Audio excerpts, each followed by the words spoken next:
আমি উত্তরবঙ্গে একটা খুব ফেমাস অফবিট প্লেসের কথা এর আগেও শুনেছি, শিটং। তো শিটংয়ে আমি ফার্স্ট টাইম এলাম।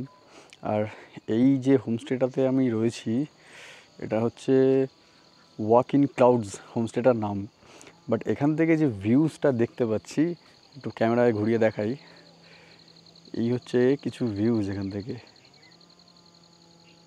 কিছুক্ষণ আগেই এই সাইডটা মেঘ ছিল, এই সাইডটা ভিজিবল ছিল, তো মেঘটা সরে এদিকেই এসছে। একটা টাইম ল্যাপস আমি করেছি, এখানে সেই ট্রাইপডটা এখনও সেট করা রয়েছে।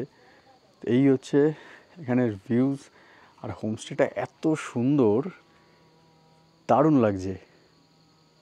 এই দিকটায় হচ্ছে আমাদের রুম, এই যে সামনেই এটা হচ্ছে, আমরা এই রুমটাতে রয়েছি।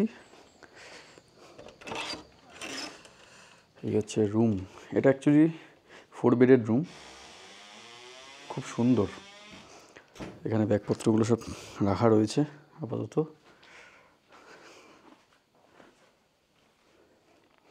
রুমের ভিতর থেকেও বাইরের যে ভিউ দেখা যাচ্ছে, এটা আলাদাই লাগছে, যেন স্বপ্নের মতো সুন্দর লাগছে দেখতে। ওফ, এখানে মহারাজ ঘুমাচ্ছেন। দুদিন ছুটি কাটানোর জন্য এই রকম কোনো জায়গায় যদি আসা যায়, মানে এর থেকে মনে হয় ভালো আর কিছু হয় না।